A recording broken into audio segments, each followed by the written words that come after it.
All right. Hey, how's it, everybody? It is right around 5 p.m. West Coast time. I am going to.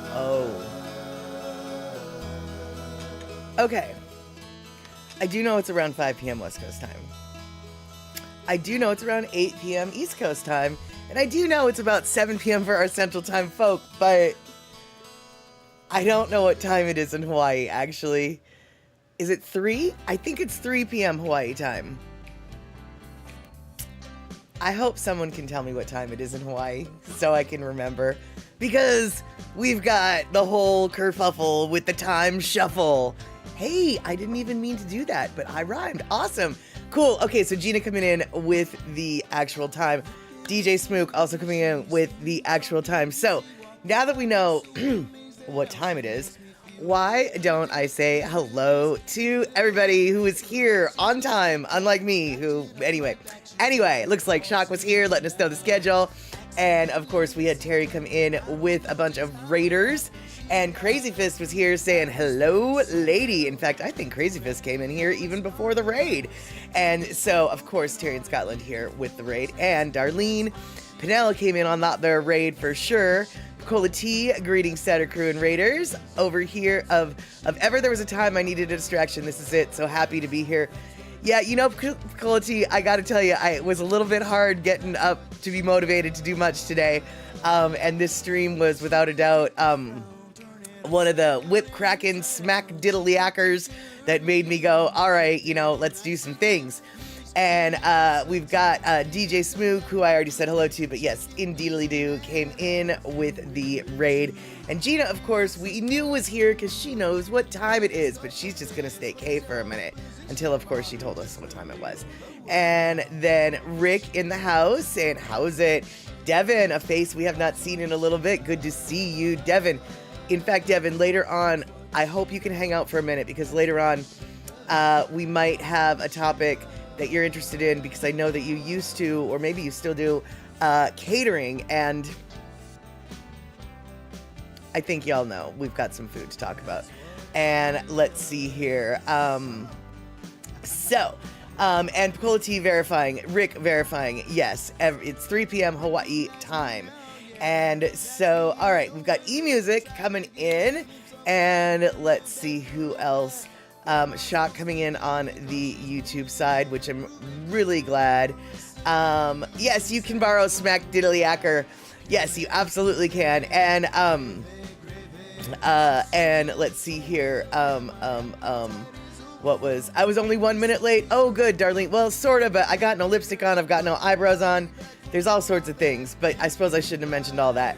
And I'm super stoked, actually. Thank you, Shock, for coming in on the YouTube side, because quite honestly, I literally, after I started the stream, I realized, I don't know if I set my restream back up to do, yeah, I suddenly questioned a lot of things. So good to see all y'all here. Even if you don't feel like chattering, it's good to know that you're at least tuning in to distract yourself from whatever, although I do know, Gina, that you have some video games that you like to distract yourself with, which are always good. But instead of video games, why don't we get the party started, and then we're maybe going to go on a road trip with C Honda. But hey, Verity, good to see you. Thanks for coming in.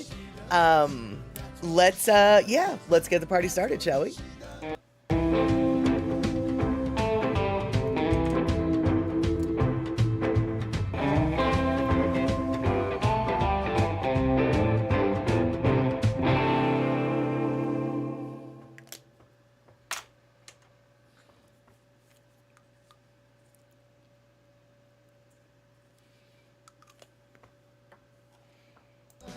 All right, fantastic. Thank you so much, Terry, for those biddies. And today was a Sims 4 ad, a little and a little in-game troubleshooting. Got it. Yeah, sometimes you have to sort of waste a gaming session just to figure out some, like, well, wait, if I do this, will this work? And it probably won't, but I'm still gonna try just in case. Terry and Scotland have done that a few times. Not always with success, but sometimes we accidentally realize, oh, hey, wait, we stumbled upon a good idea, even though it didn't seem like a good idea at the time. But we're not talking about gaming today. We're going to talk about a lot of random other stuff. And let's see here. Picola Tea sips her peach flavor Waterloo sparkling water. Well, I don't have my peach flavor, but you know what I do have? I have my LaCroix Pamplemousse deliciousness, fresh off the fresh opened can. You might have even heard that. Delicious. So, all right. I don't know if Si Honda's here. I have not seen her, but I do know that Si Honda went on a trip earlier maybe earlier this month, but I'm guessing end of October. And she went out of her Southern California normal, warm, summery goodness for all the year. What am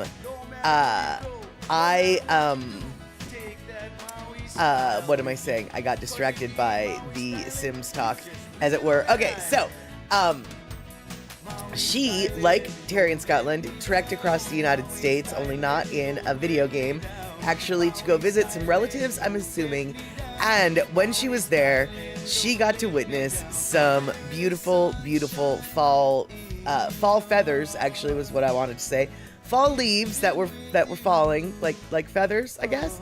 And I know that for Southern California people, autumn leaves are an amazing thing. So, where did Si Honda go, you ask? Yeah, I know you didn't ask, but I'm going to tell you anyway. She went to Twin Falls, Idaho. Where's Twin Falls, Idaho, you ask? Well, if you can look at the screen, you'll see I have a map. And here's a map of Washington, Oregon, and Idaho. And as you can see at the very bottom of Idaho, there's a place called Twin Falls. And I've got 3 little purple arrows pointing up to it. Twin Falls, of course, is located right along the Snake River. And the Snake River, of course, goes into the Columbia River and eventually out to the Pacific Ocean. The Snake River, though, goes pretty far inland. And as you can see here on this terrain map, Twin Falls is circled in blue. That's right, we've got all sorts of flippin' maps tonight. I mean, you don't even know the maps, dude. So, this is the terrain topography type map. And I sort of outlined Idaho in red, but I kind of messed up part of the border, but that doesn't matter because the part of the border that I messed up isn't where we're near. We're near Twin Falls down here in the bottom of the place. And these are some pictures that Si Honda took. She was amazed at how the roads could go on forever. And she was really impressed. See, that would be an example of the road going on forever. That, my friend, is the view looking north into the mountains of Idaho. And she was amazed that Idaho had lava, which I thought was very cute because lava actually is pretty common in Washington, Oregon, and Idaho all throughout the state for various and assorted reasons. Eastern Washington has some especially amazing hexagonal basalt columns that you can see even just riding along the freeway. You don't even have to get out of your car. But it's mostly past peak with colors here, says Darlene. Leaves are still on some of the trees, though. It's been unusually warm. You still have marigolds and things in bloom. Nice, nice. And Rick, unlike your twin that falls, which I hope you don't see a twin fall very often, but unlike your twin that falls, this particular Twin Falls is Shoshone Falls, which is actually, I believe, the largest set of waterfalls outside of Niagara Falls in the United States. I've been there. It's a beautiful, beautiful waterfall situation. You really just... Okay, because I'm stupid, remember, because I'm stupid, how am I gonna die? Right. Let me pet you. So, similarly to that, when I see a river, I want to go swim in it. I want to go swim in it. And there are some pools at the base of those waterfalls that are just so incredible that I just dream of being able to get there. Now, I know I would die. I know. But if I did not die, I would love to go swimming in them. But that is just a silliness. But yeah, Shoshone Falls, biggest falls outside of Niagara Falls, and also very near to something that happened 50 years ago and about 2 months, almost to the day. But we're not going to talk about that yet. But we are going to continue to look at some, all right, so here we go. These were the pictures of Idaho that Sihonda took. And then she took a couple very, very tiny little videos. This, of course, would be the videos of the fall foliage that she got to see, which I think is great for a Southern California girl.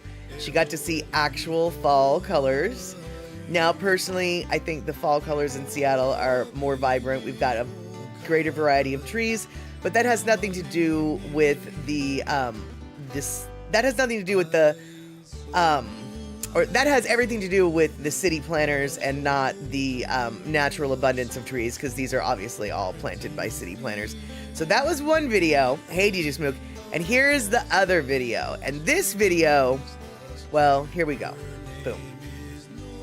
I know exactly where she is. I've stood there myself.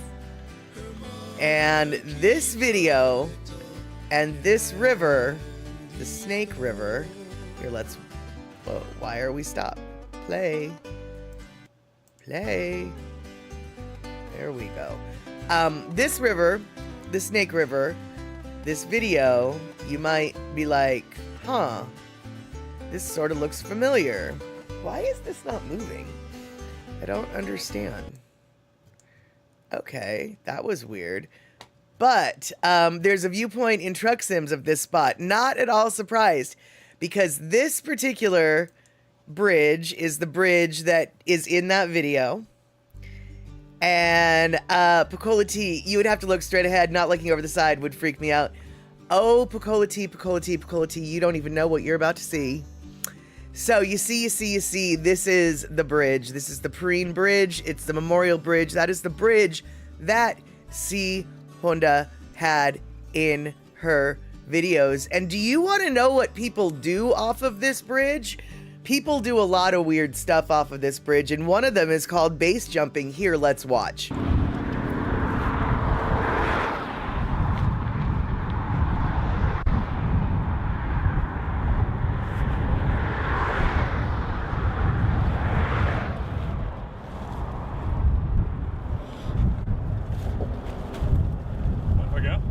All you.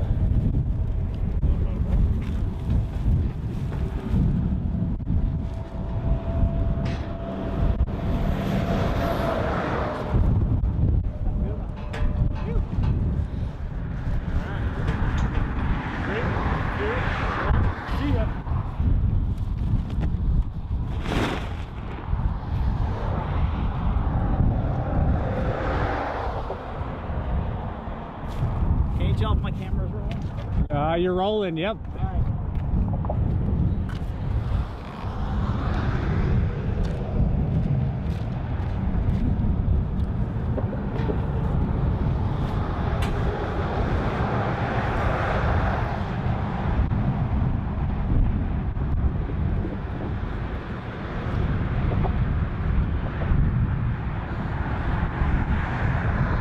See ya.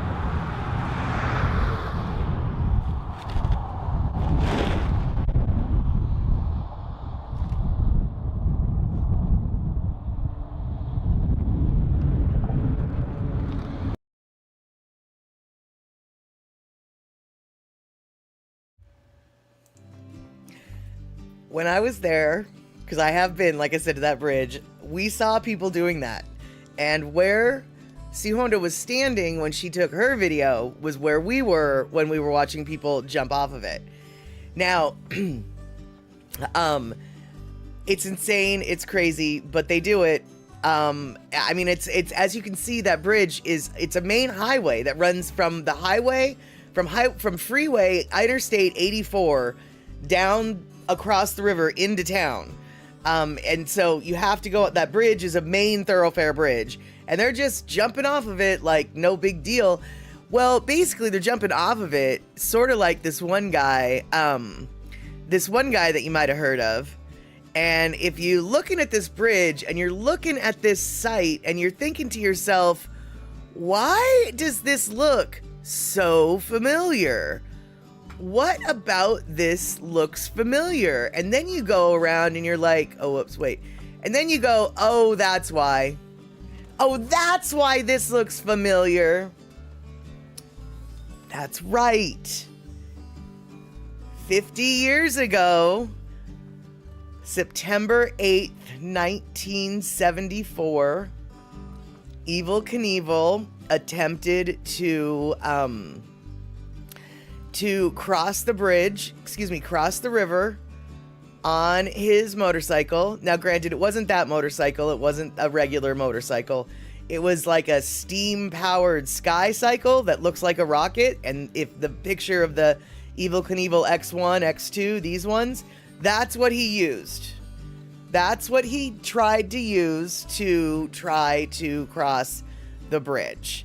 And this, that's the jump site. That's the ramp.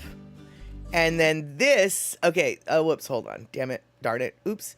All right, so that right there, why can't I stop it? Oh, here we go.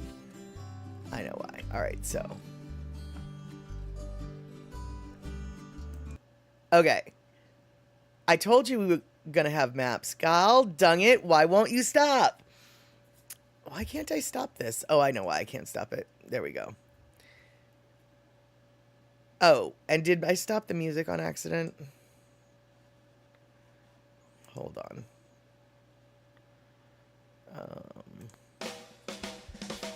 Oh my God. All right. So.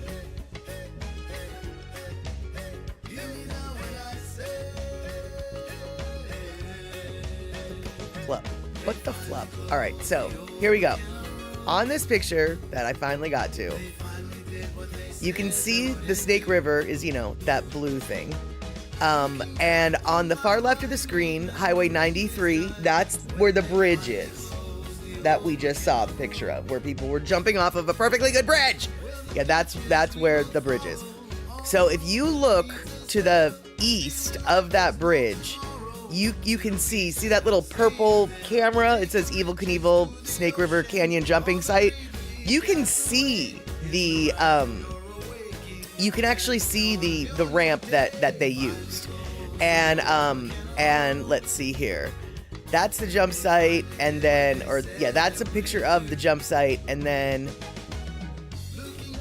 carry on, and then that's the actual ramp that he was gonna use to jump over that river, that big old river, that's the ramp he was planning on using, which is just weird to me.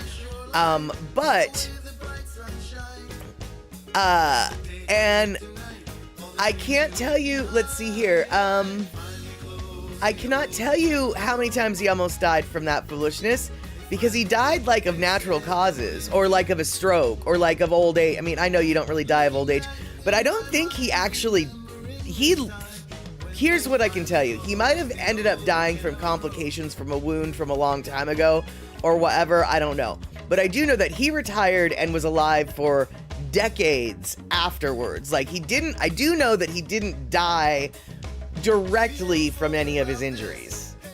That much I can say. Now, beyond like how many times he broke himself, I cannot tell you. But I do know that there was a graphic that I almost put up, but I didn't, that outlined every single bone in his body that he broke. But quite literally, it was so detailed.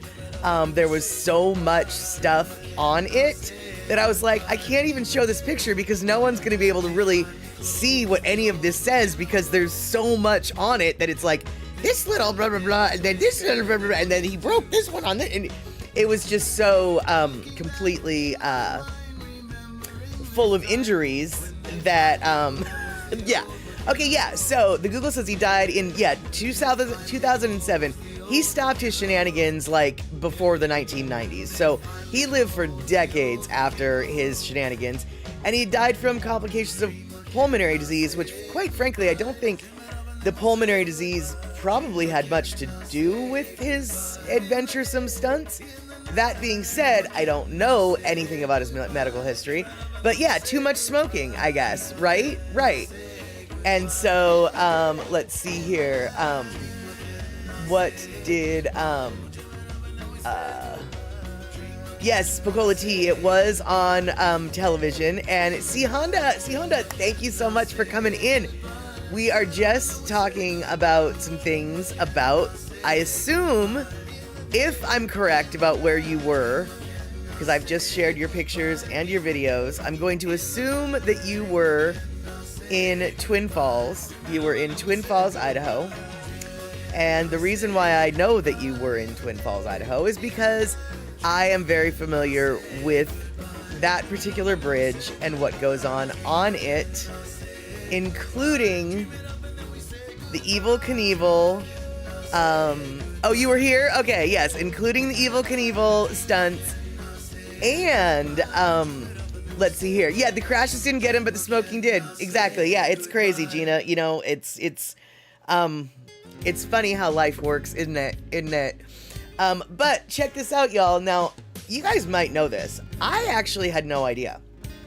But apparently, back in 2016, okay, so back in 1974, Evel Knievel and this, oh, you stayed in Pocatello? Okay, gotcha. But you went to Twin Falls. I can verify that.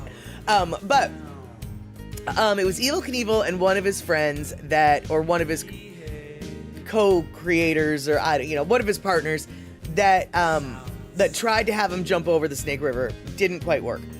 Well, Evel Knievel's son and the son of the guy that helped Evel Knievel, they worked together, and in 2016, they actually were able to do what Evel Knievel never did. And I didn't realize this, but apparently, let's see here. Here we go. All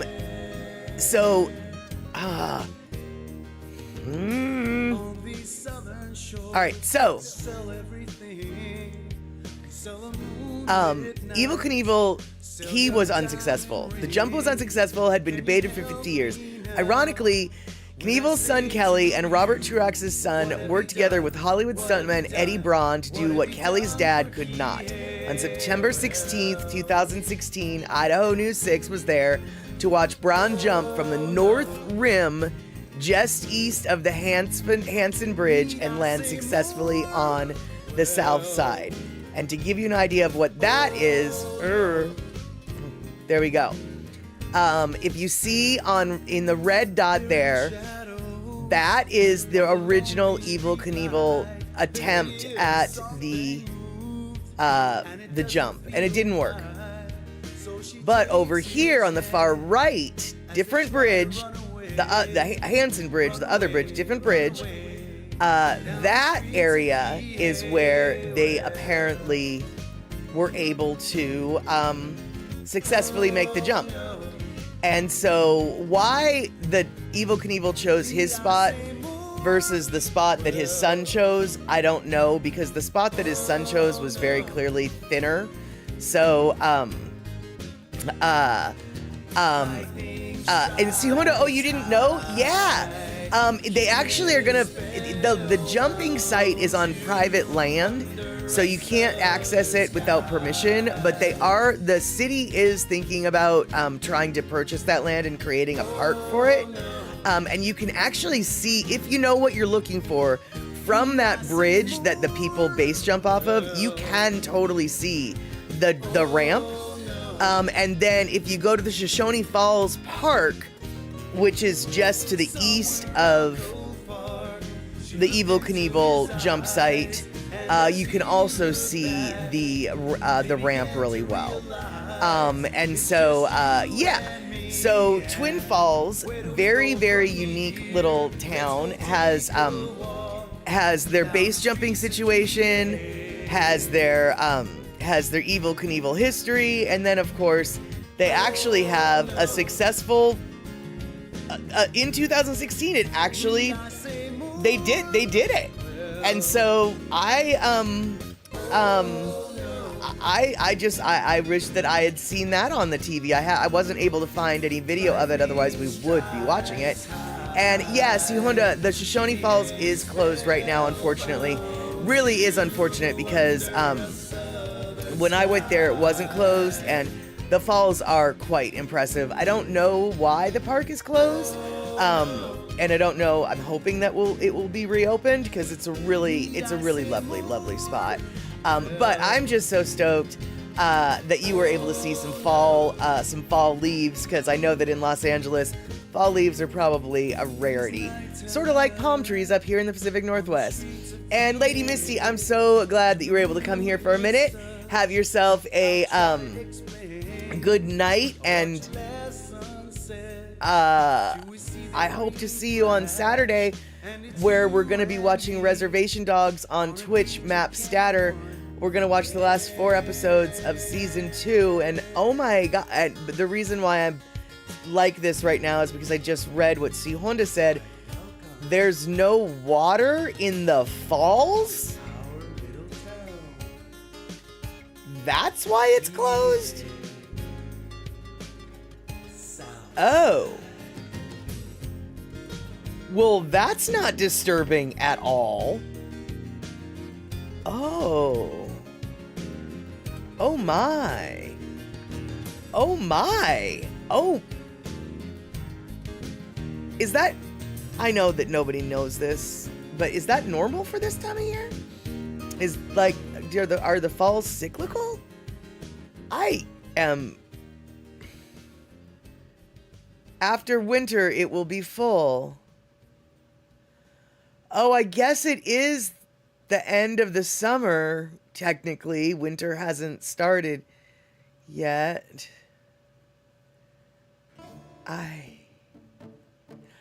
I'm still a little bit gobsmacked, frankly, and but that's what they told you. I believe, I fully believe. I mean, the reality is the park is closed. Period. End of story. That much is true.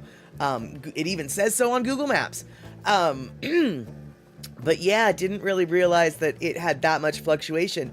And Darlene, it is southern Idaho is very dry. Like it's like sort of high plains desert kind of dry. And so I'm not exactly shocked to hear I am shocked to hear that I am shocked to hear it, but I guess if that's the cycle of the river, then that's the cycle of the river. I am... The Snake River is a pretty big river. The idea that, like, it could get so low that the falls are like, nope, we're just not going to fall anymore, kind of freaks me out, as you can see. But here we are. Here we are.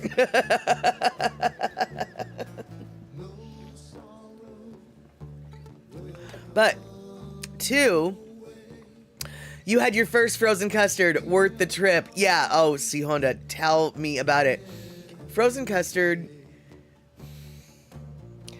The only thing that sucks about frozen custard is leaving the place that you got the frozen custard and knowing that you can't get it where you're from. Because ice cream sucks after that. Soft serve is a joke after that. I mean, it's just... Yeah.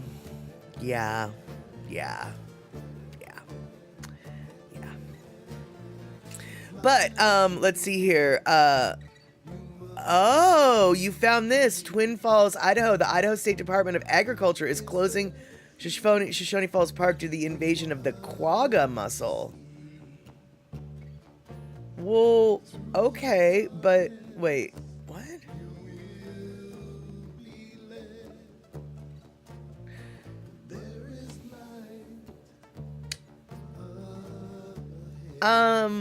I either am missing some obvious information or I have a really good question, and that is, how does closing the park to people stop the mussels from invading? Because to my memory, there's not a boat launch there. So it's not like you can bring your boat in and accidentally introduce the things. I just am very confused about how closing the park to people helps with that. But hey, you know, there's clearly a piece to the puzzle that I am missing. And hey, Mitchie Mama, good to see you. Right now we're talking about Twin Falls, Idaho, and Shoshone Falls State Park, which is right outside of Twin Falls, Idaho.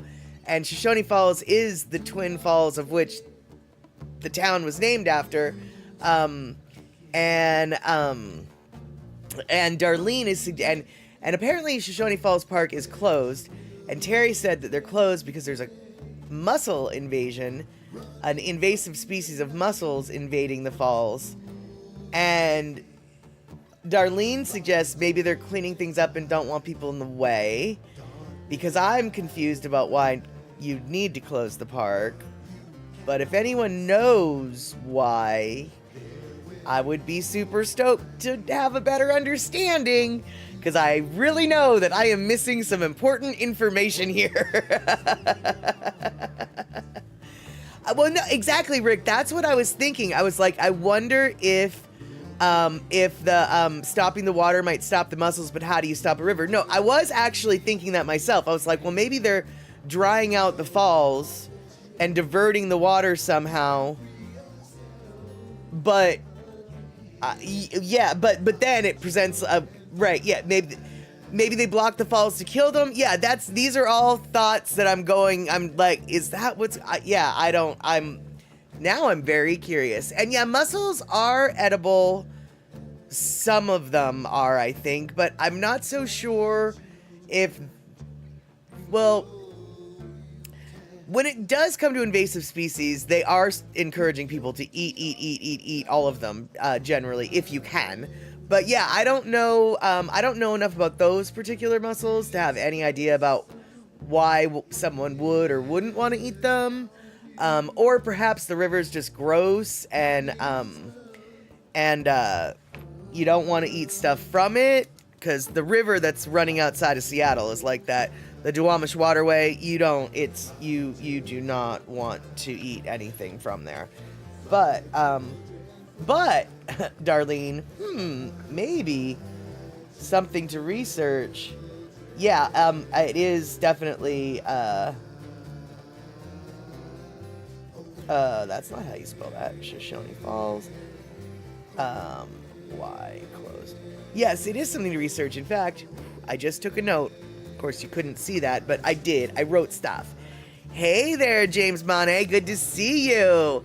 Passing through YouTube and saw some friendly faces. Yes, indeedly do. Thanks for coming on in, dude. Super stoked to see you. Right now we're talking about Idaho. I don't know if you've ever been to Idaho there, Mr. James, but I imagine you probably have, because I know you've been to Wyoming. And let's see here. Oh no, what did Terry say? Quagga mussels will crawl up on you and suck all the blood out of you, you heard. I think that Terry is pulling our collective legs. And let's see here. Mercury. Hold on. No can. Some seafood on the mainland, wait, hold on, has really high mercury levels. Yeah, see, that's what I was wondering, was just because I've never really heard of a lot of people eating freshwater mussels that are inland. I have, when you're really close to the saltwater and in the deep forests and stuff. But yeah, I wasn't really sure. Yeah, I had a feeling that there might be reasons of pollution that it's not a good idea to eat filters from that water. Because ultimately, let's just remember, you guys, mussels, clams, oysters, they're all filters. I don't really know why you'd want to eat the filter, but let's see here. Yeah, Verity, there's a surfboard company in Hawaii that's making boards out of an invasive species of tree. I saw that. Yeah, super good. Don't remember what the wood is called either, but yeah, they figured out how to do that. And Terry coming in, the invasive quagga mussel is currently of major concern as it spreads in the rivers and lakes of Europe and also in the Great Lakes of North America, where it was brought by overseas shippers that use the St. Lawrence Seaway. Got it. Right. And let's see here. James Money performed in a local restaurant and your daughter played in a soccer tournament there. Love Idaho food prices. There you go. And yeah, Kaneohe Bay was cleaned up by clams. Exactly. And Bacola T's arguing because filters are delicious. That's why we eat them. And Boise is a pretty cool city, actually. I would never be able to live there because of the influence of the Mormon Church. But they have an annual festival of hot air balloons, which is super awesome. They've got a Portuguese history center, which is super awesome. No, it's not Portuguese. What is it? Andalusian. No, not. What is that? What are the people in Spain that want to be not considered Spanish, but they're is it Andalusian? Anyway, they've got a lot of cool culture in that particular town. Basque! Thank you, Basque. Yes, I think they've got a Basque history museum in Boise, and if I remember correctly. And let's see.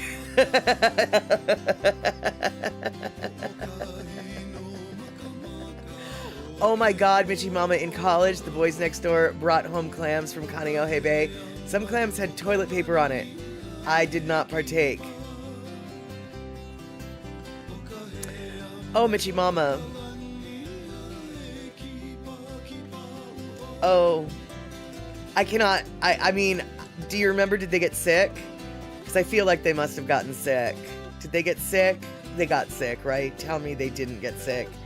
I hope they didn't. They got sick. They had to have gotten sick.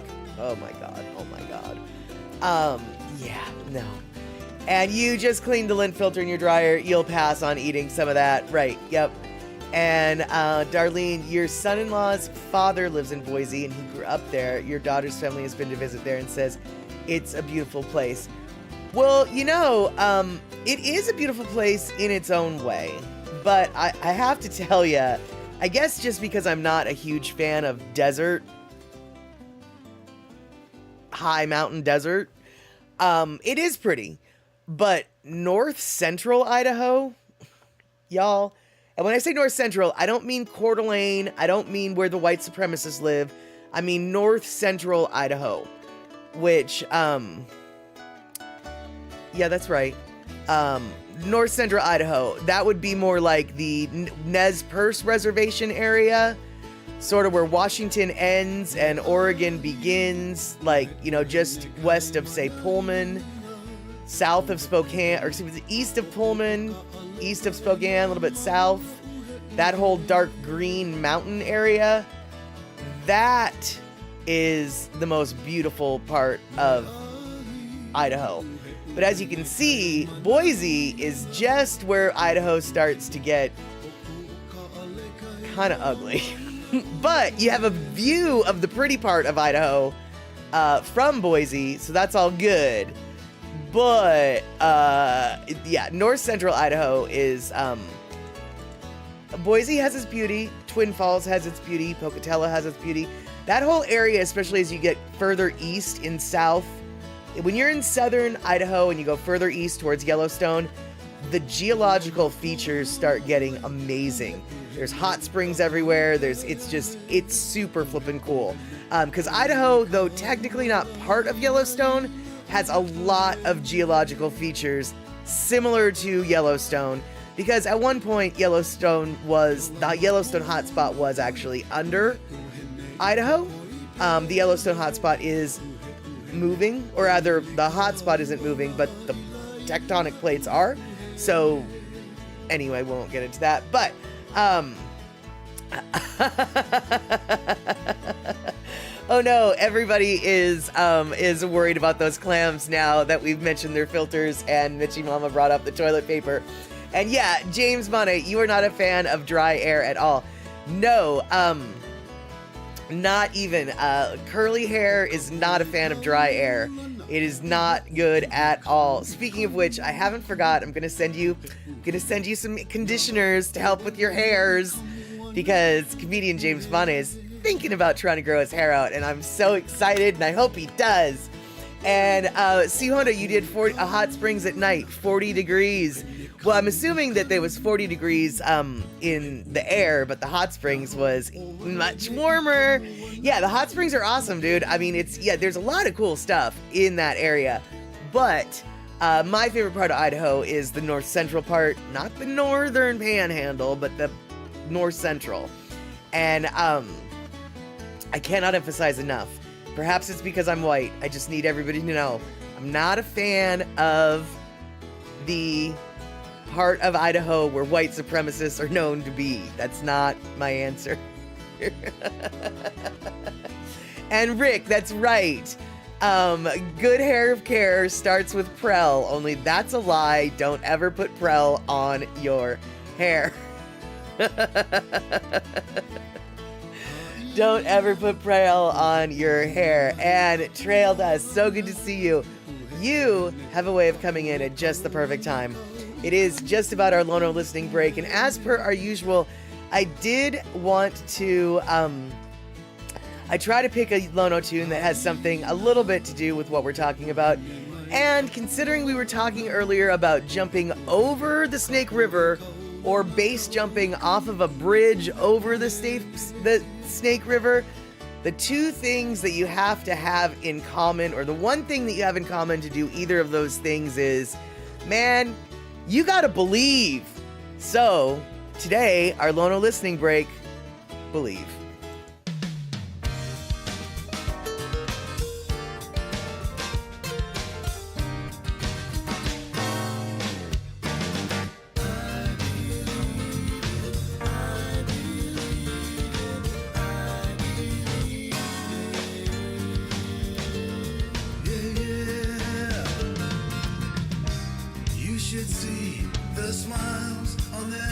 Faces when they tell me to turn down in these places, but I know what they want.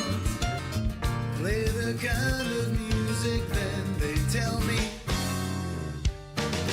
turn it up. I believe in love, yes, I believe it. I believe in love, I believe in you. Yes, I believe in love, yeah, I believe.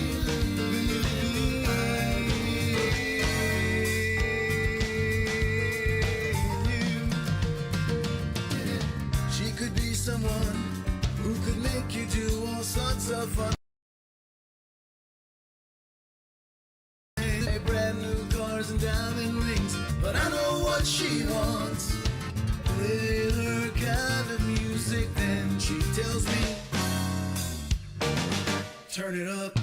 I believe in love, yes, I believe it. I believe in love, I believe.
Wait. I'm confused. What? Hold on. Did somebody ask a question? What? Oh, okay. Okay. I didn't understand why everyone was saying Spike. And I thought it had something to do with the video. And I'm just like, what is happening here? But yes, Snoopy's brother is indeed named Spike. And if I remember correctly, Spike had like a little mustache. Maybe not. I don't remember. But yeah, Spike. I remember that. But boy, you guys really confused me there. I did not understand what Peanuts or Spike had to do with the Lono video at all. But I guess now that we're talking about Peanuts, you guys, we can talk about food. And let's see here. What do I got in regards to food? Well, first off, we've got this. I don't know if you remember this or not, but a few weeks ago, Puzzycat was bragging about his wife making banana bread, and he was saying it was real banana bread, not fake banana bread. And I didn't understand what he meant, because as it turns out, I did not know this, but some people make banana bread without bananas. James Monet, did you know that they make banana bread with no bananas? Did you know that some people do that? They use banana flavoring instead of actual bananas. Oh, my talk of high desert made you think of Spike, who lived in Needles. Got it. All right, there's a lot of reasons why I can see why that led to that thought, actually. But here we go. I got a picture of Nana bread, and this was the Nanner bread that Puzzycat was bragging about. This was the Nanner bread that his wife made for him, and it was real Nanner bread. And you did not know that, but you know that some people are bananas. Yes, exactly. And you just made banana walnut bread today. You had a couple bananas to use. That sounds totally perfect, dude. Yeah, and so that's our first thing. But here's the thing, you guys. I found this particular... Hey, Cindy Krause, good to see you. I found this particular video that I thought was kind of interesting because in the world of cooking, for those of you who are vaguely familiar with the world of cooking, or those of you who maybe are not, Mitchie Mama, remember how we could make fake flavors and could make flavors in chemistry class? No good. You know, no one liked the fake flavors. Exactly. And yeah, Picola Tea, just hop over to Darlene's place when you're craving good baked goods. You got it. James Wanty, to be honest, you just rather have the banana. I love banana bread, but yeah, I would definitely rather, given the choice between a regular banana or banana bread made with fake banana, I would choose regular banana any day, frankly. Don't even bother with the bread. Good Lord. But that's just one little thing of banana bread. And banana bread, by the way, most likely won't have any of the things that we're about to talk about. But when you... oh, Pinnell, you didn't have enough bananas around Thanksgiving, so you added cooked pumpkin. Oh, well, that sounds like that would help with the good moisture texture. I could probably see myself eating a banana pumpkin bread. I know I could find myself eating a pumpkin bread, and I know I could find myself eating a banana bread, and I do think I could make them go together very well. Totally. And speaking of things that go well, so when you're cooking, every different culture has a different set of base flavors that starts their dishes, right? So can you believe that we're talking about food on this stream? Oh. So in France, you might have heard of something called a mirepoix, and that's always going to be, if you're in it, if you are learning how to cook and someone says, get a mirepoix ready, what that means is celery, carrots, and onion. So many French dishes start with celery, carrots, and onion. It's just the way it works. French dishes start with celery, carrot, and onion. Cajun dishes start with celery, green pepper, and onion. It's known as the Holy Trinity. Celery, green pepper, and onion. And every single different culture has sort of their own base from which other dishes are made of, sauces are made out of. In Italy, you've got a sofrita. In Spain, you've got a sofrita or sofrito. And in Mexico, you've got a sofrito. But all of them are a little bit different. And so, I found this video that talks about all the different base flavors, and it is kind of fascinating how they're all similar, yet all different. And then, like, the one from Germany just threw my mind, first off. But before that, hold on. James Monet, you wonder if the first person made a banana sandwich and then came up with the idea of making a banana bread and then said, this is the best thing since sliced fake banana bread. And oh no, Trail Dust, it's mean to talk about this stuff when you're eating a frozen dinner. That does suck. But while you're eating the frozen dinner, just watch this little video and imagine you're and try to figure out which one of these flavor bases is the basis for the meal that you're eating. Maybe? I don't know. Either way, I thought this little video was quite fascinating, and I think we all are. You're gonna look at it and go, oh yeah, totally, oh yeah, oh is that how, oh yeah. Well, anyway, that's what I did, and so I'm sharing it with you because I really like this video.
Oops, I thought that went on longer.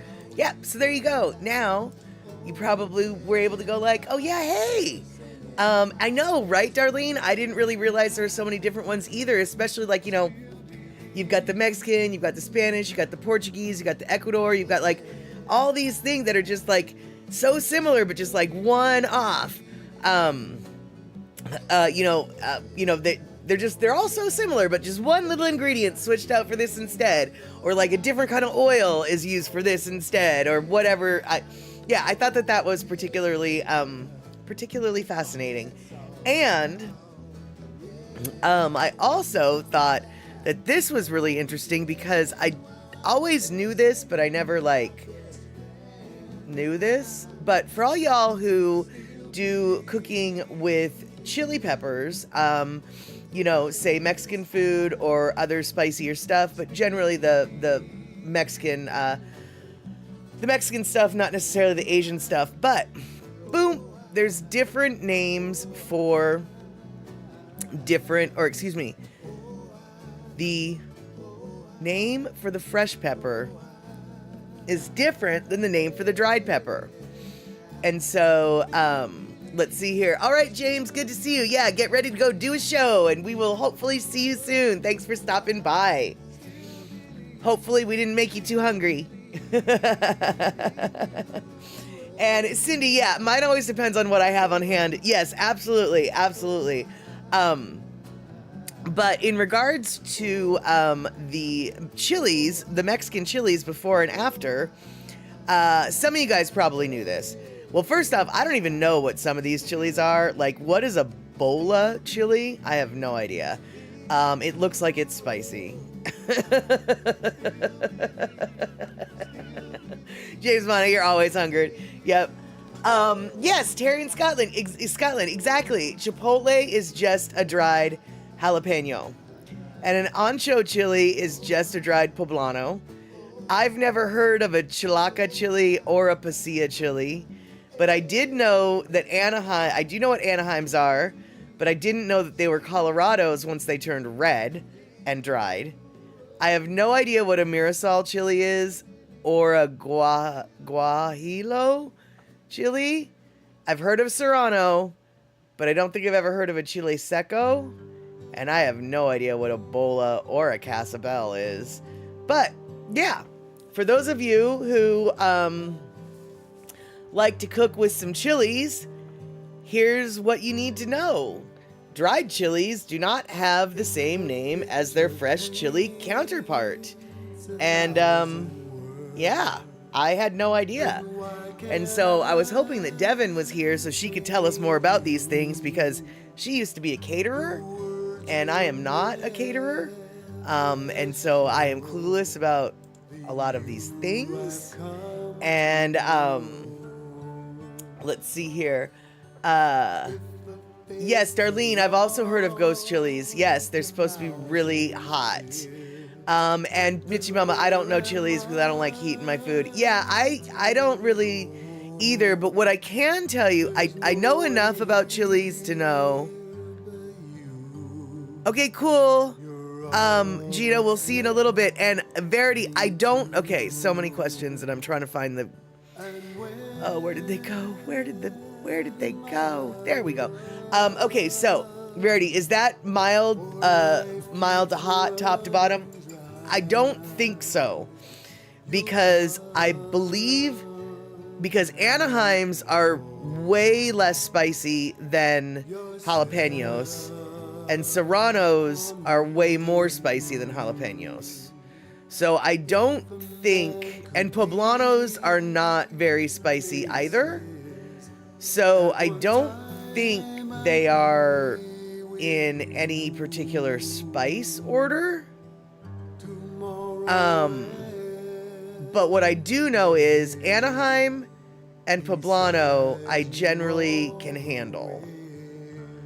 And from what I understand, and boy oh boy, someone needs to okay, right, Darlene, I've had stuffed poblanos, they're yummy and not spicy. But after that, I'm not a spicy eater. Yeah, exactly. I can handle some of the chilies because they're not that spicy, but definitely like a Serrano, and I'm looking at that Mirasol going, I don't think I want to eat that. I'm a little afraid of how that looks, but I'm pretty sure, yeah, ghost chilies average over 1 million Scoville heat units, whereas like an Anaheim is barely over a flippin' bell pepper. And let's see here, I've made red pozole with guajillo and ancho. I don't even know if I said guajillo right. And ancho peppers, and that's the extent of your expertise with chilies. Right, so your ancho is your poblano, and that is not very spicy. Anaheims, from what I understand, can be spicy, but they're not always. And from what I understand, Anaheims are the variety of chili that Hatch chilies are grown from. But Hatch chilies are only Hatch chilies if they're grown in the Hatch Valley. So Hatch chilies are apparently, what am I trying to say?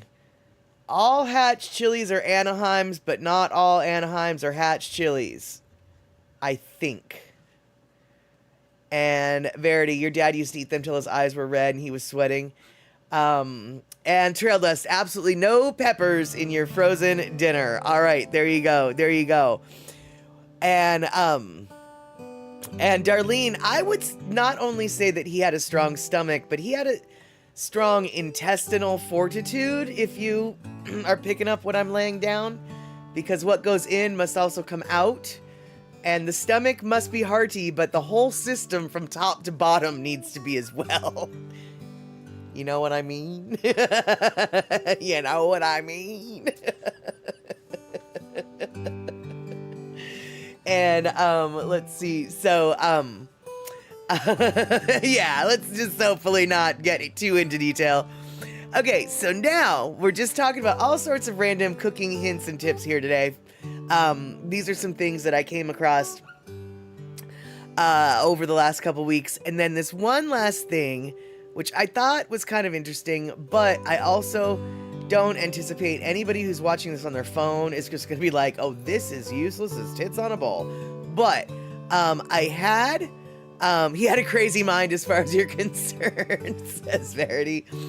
And oh no, Pinnell, I accidentally put a whole Scotch bonnet pepper on a burger. Your hair was sweating. I bet. I bet. Yeah. I know exactly. Why would anyone do that? I know, because honestly, I think there's a high that people get from the capsaicin exposure. Like people get addicted to eating hot foods, and they crave it, they want it, and I am not one of those people, because like Pinnell, I never accidentally put a Scotch bonnet in any of my food, but I did have a friend convinced me that this pepper that I knew was a Scotch bonnet wasn't a Scotch bonnet, and he wanted me to chop it up and put it in his eggs. And so I did, but like about 2 seconds after it hit the hot pan, that hot oil like vaporized into the air, and I literally had to leave the house. I was coughing, I was crying. It was just, oh my God, you just cannot. And so I told him, no, dude, that's a hot pepper. I told you. And so he threw it in the garbage because he didn't want to, it was too hot for him as well. And then the next several times that he used that pan, he couldn't eat the food because the oil of the capsaicin residue that from that pepper, the Scotch bonnet, was still on the pan, even though the pan was clean. It tainted his food the next several times, making it too spicy to eat. And I had to say, it served him right, because I told him, I was like, that is a Scotch bonnet pepper. And he was like, no, peppers that look like this are notoriously sweet. See how it's got the rounded bottom? When it's rounded bottom at the end, it means that it's not spicy. When it's got the pointy end, it means it is spicy. And there is an element of truth to that, sort of. Sort of. There is an element of truth to that. A Marisol and a Serrano, look at their pointy ends. They are spicier than an Anaheim or a jalapeno, and certainly more spicy than a poblano. But that doesn't mean that every single pepper is like that. So, yeah, exactly. And Thomas Turtle, welcome in. Thanks so much for coming in. Thank you so much for resubbing for 29 months. Verity, don't touch your eyes, don't touch your nose, and be sure, male or female, when you use the restroom, you need to wash your hands before you use the restroom. You need to wash your hands better before you use the restroom than maybe after you use the restroom. If you've been handling a Scotch bonnet. Just saying. Now, I'm not saying you shouldn't wash your hands good when you leave. You really should. But when you've been handling a Scotch bonnet and then you go to the restroom, you really want to wash your hands very well. Very. Yes, Thomas knows what. Don't touch your down there. It will make you frown.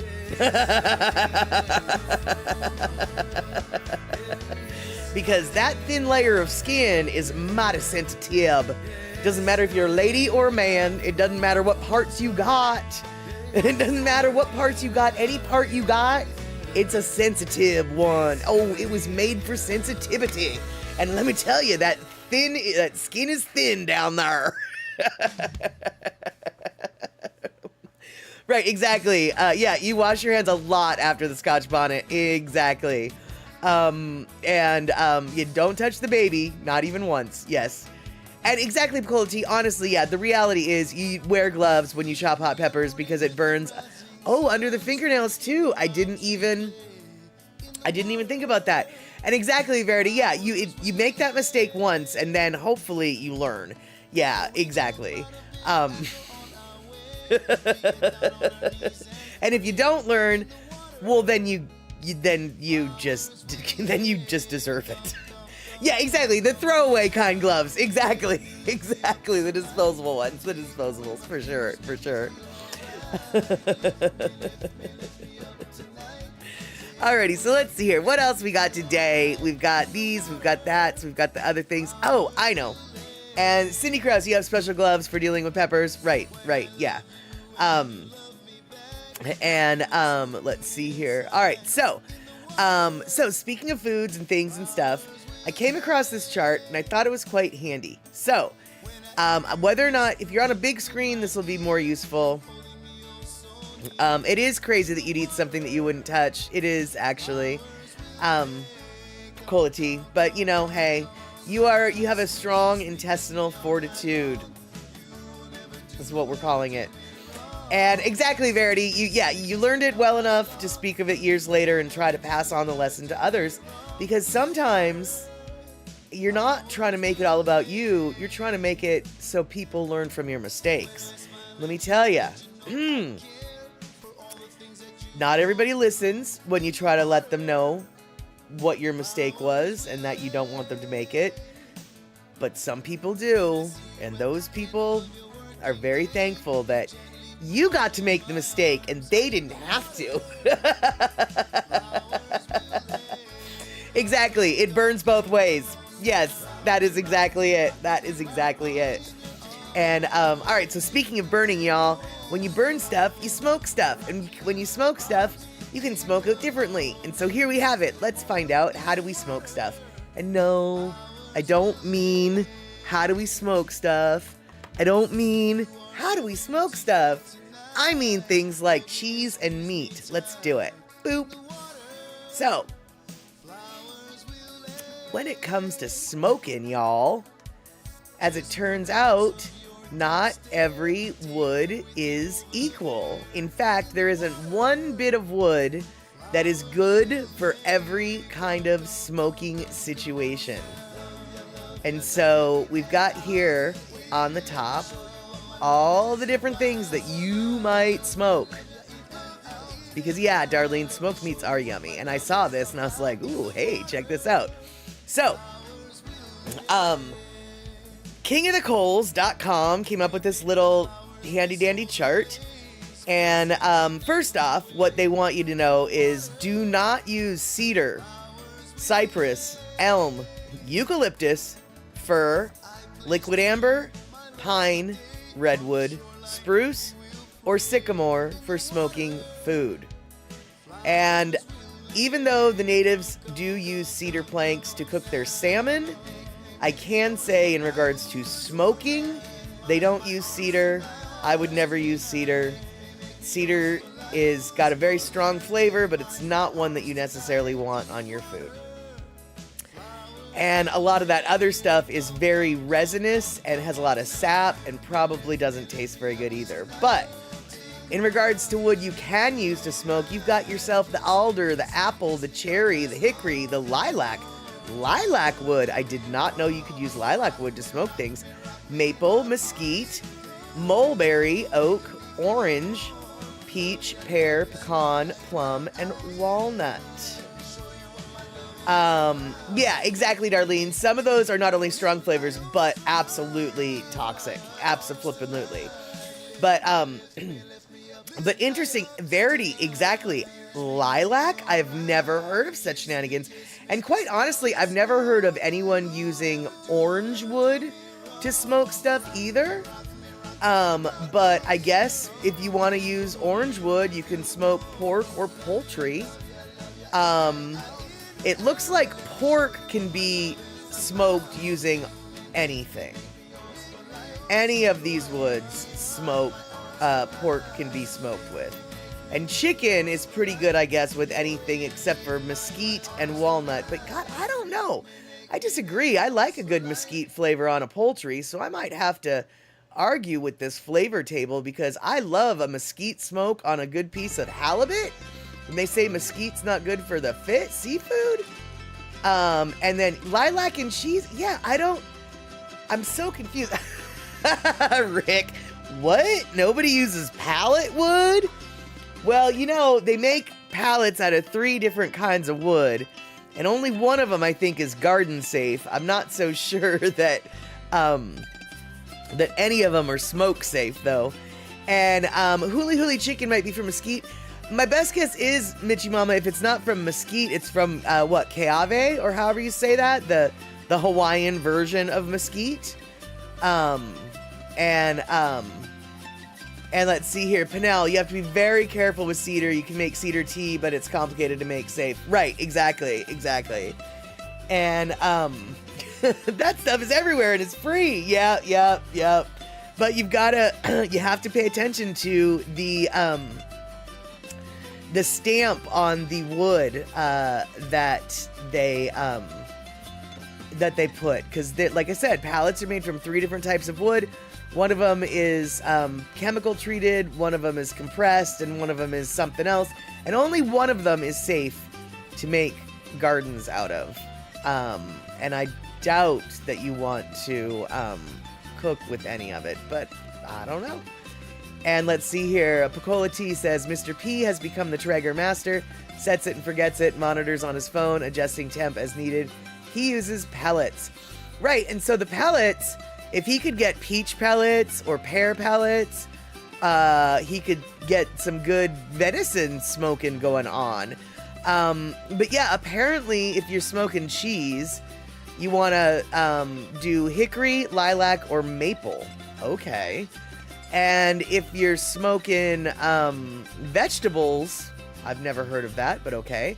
You want some alder, some apple, or some maple. And yeah, so if you guys are ever curious about what meat should I smoke, or what wood should I smoke with what meat, King of the Coals has got this handy dandy chart, and yeah, there you go. And Michimama Keawe or Prosopis pallida, sure, is a specific type of mesquite, often distinguished by its slightly sweeter smoke flavor compared to other mesquite varieties. This makes Keawe particularly prized in Hawaii for smoking and grilling. Exactly. And Trail Dust coming in with something I had no idea, which is apple, cherry, peach, pear, and plum are all in the rose family. Something you still remember from college. Wow, I had no idea. I knew there was a lot of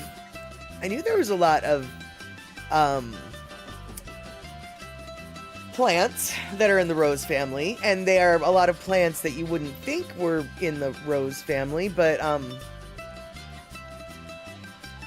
wow, I didn't know about all the fruits. And let's see here. Okay, so Michimama, oh my god, now I know what that street was named after. Keawe or Algaroba, an introduced deciduous, usually spiny tree. There you go. There you have it, Michimama. Now you learned something today, on accident even. Okay, so those are all the little food things that I have to talk about today. And I was going to talk about onions actually today, but we're going to have to save our onion talk for later because I got sidetracked by the Evel Knievel stuff, and so I didn't prepare my onions properly. And yes, so much learning here today.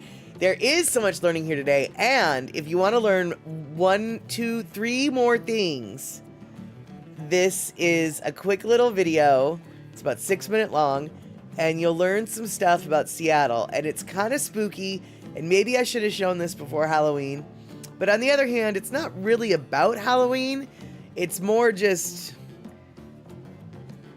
well, we've got time for it, so let's just, let's listen to some spooky Seattle stories. But you're going to learn a little bit about Seattle history as well. And you're going to just be like, what? With something else as well. And then the other one, you're just going to be like, whoa, that's kind of weird. But anyway, let's do it. Wait a minute. What do they smoke bacon with? Well, I like to smoke it with a pipe. No.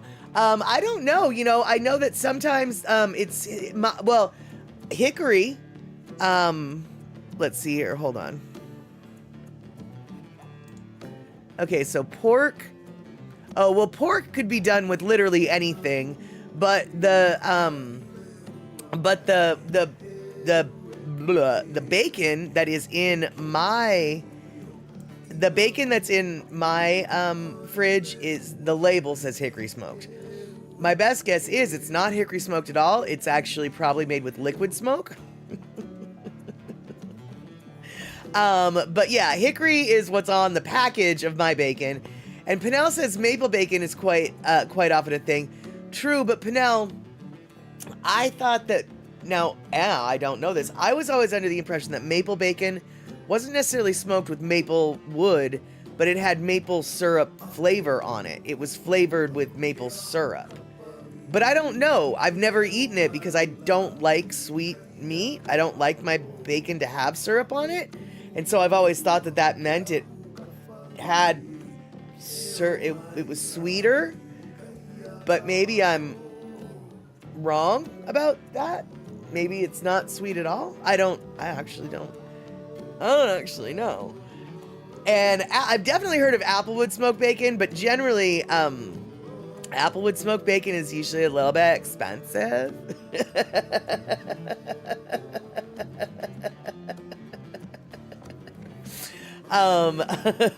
So I don't usually get the applewood stuff. I just get the hickory stuff. And there you go, Pinnell. I don't know either, as I also don't like sweet meat. Right, so yeah, we're both, it sounds like, under a very similar impression. Like, I don't know if I would like that, so I'm not gonna buy that.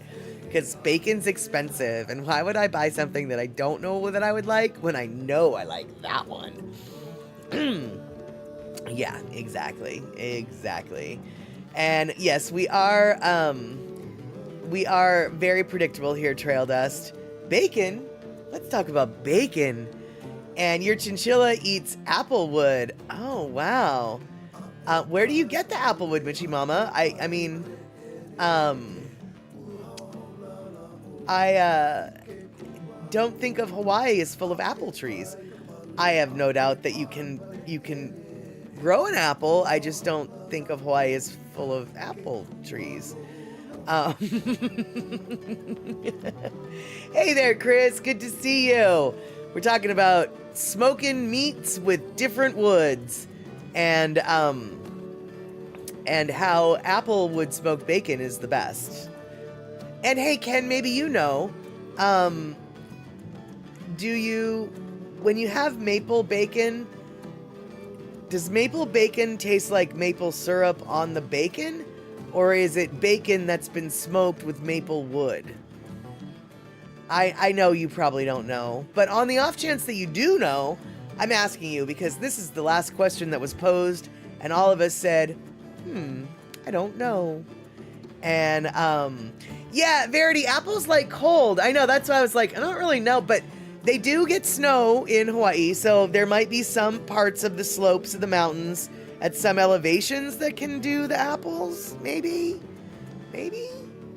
But I did. Okay, Pinnell, just Googled, it's been glazed with maple syrup. Blah. Okay, cool. Well, then both of us were right not to buy it. Both of us were right not to buy it. And let's see here. You are in Arizona. Nice. Good to see you here in the Seattle zone, even though you're in the Azara zone. You're in the Azara zone, and I'm in the Seattle zone. Let's try that again, shall we? Glad you're here, Chris.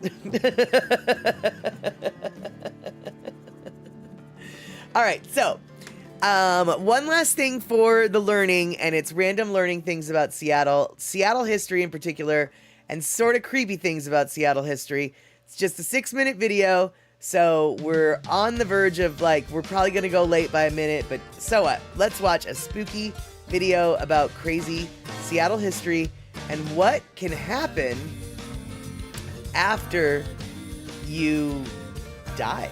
Yeah. Because on last Saturday, we watched Coco and sort of answered what happens after you die, but, well, these 3 stories are totally different, so here you go.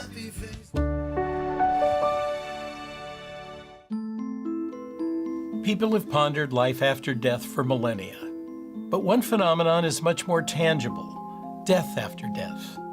That is, the amazing variety of conditions that can occur to the human body after death. A trio of such cases in the Pacific Northwest are notable examples that have challenged medical and forensic experts, law enforcement, even gravediggers. Let's take a look.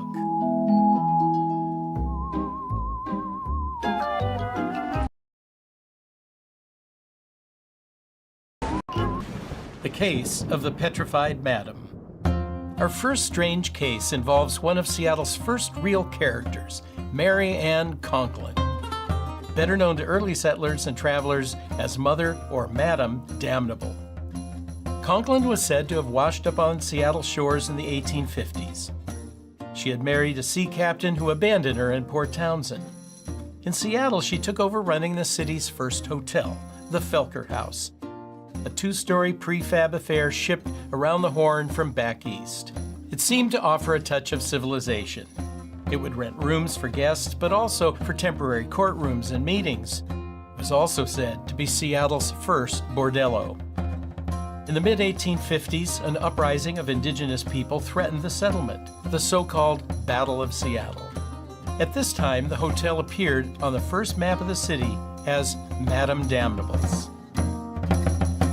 In addition to what was said to go on inside its walls, Conklin herself was apparently something of a terror. When the U.S. Navy was in town to offer protection from attack, they sought to improve a road near the house.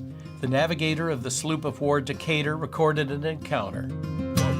The moment our men appeared upon the scene, with 3 dogs at her heels and an apron filled with rocks, this termagant would come tearing from the house, and the way stones, oaths, and curses flew was something fearful to contemplate.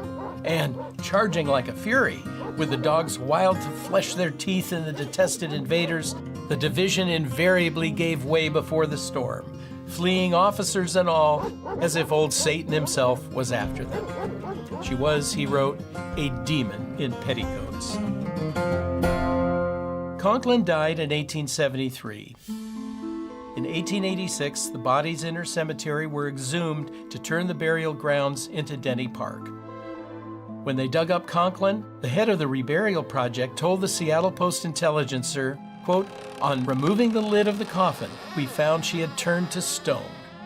Her form was full size and perfect. She seemed intact, but she was white as marble and hard as stone." He estimated the coffin weighed 400 pounds. She now rests in a cemetery on Capitol Hill. But what caused the supposed petrification of this demon in petticoats is unknown. A very hard life, perhaps. The Lady of the Lake. In 1940, fishermen at Lake Crescent on the Olympic Peninsula spotted a body floating. Wrapped in blankets and hemp rope, it turned out to be a female murder victim who had been sunk deep in the frigid waters of the dark, deep lake. While there, something remarkable had happened: saponification. That's a chemical process that turned her body into soap. The main questions were, Who was she and how long ago had she been murdered? She no longer had fingerprints or identifiable facial features. After some months, a dental bridge in her mouth was identified and she got a name, Hallie Illingworth. It turns out she vanished in 1937 from her waitress job at a lakeside tavern, and her husband, Monty, a beer truck driver, had left town for California around the same time. Friends assumed Hallie had departed for Bremerton, but no one had heard from her since. It turned out Monty had a history of physically abusing her. He was tracked down, and in 1942 he was convicted of Hallie's murder. A key piece of evidence? A witness remembered lending Monty a long piece of hemp rope exactly like the rope that bound the body. Monty never returned it. The Lady of the Lake was a cold case, if there ever was one. The tennis shoe triangle. In August 2007, a 12-year-old girl from Washington found a tennis shoe on a British Columbia beach. Inside was a human foot.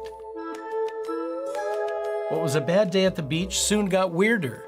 Less than a week later, another shoe with a foot in it washed up on another BC beach. It also had a right foot in it.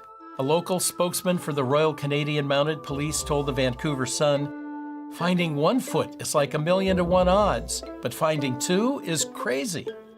If that was crazy, what ensued was even crazier. Since then, at least 24 single feet have washed up on Salish Sea beaches in British Columbia and Washington, triggering much speculation. Was there a serial killer with a foot fetish at large? Right feet, left feet, big, small, men's, women's? What was going on here? Were we the Bermuda Triangle of footloose feet? It turned out there was a rational, if macabre, explanation. For one thing, the vast majority of single feet were encased in running or sports shoes, Reeboks, Adidas, Nike. And unlike shoes of old, they tend to float because they are light and often contain air pockets. Some of the feet were determined to have belonged to missing persons or presumed drowning victims. Bodies in the sea can be reduced to skeletons quickly by undersea critters, and corpses often disarticulate at joints like the ankle.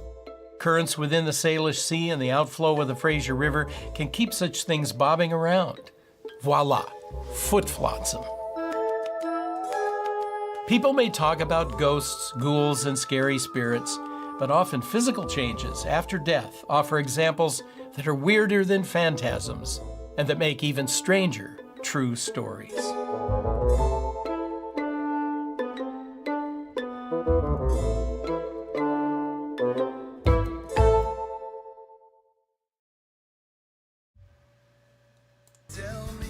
So, there you have it. Not quite Halloween, but not quite not Halloween. Probably just exactly perfect for this time of year. A little dark, a little creepy. Just exactly where we are at on this early November when it's starting to get chilly. The leaves are starting to change and the fall is coming on in. So, all right, so we're 1 minute late, which means we're going to go a little more couple minutes late because I have one or two things to say, which is thank you so much for coming on in, y'all. I'm sorry that we had to miss each other on Sunday, but things needed to be taken care of. So glad that we were able to come back and see each other on this Wednesday. And that means next Saturday will be the next time that we are able to see each other. And wait, did Puzzycat come in? Hey, Puzzycat. Wait, did I miss Puzzycat?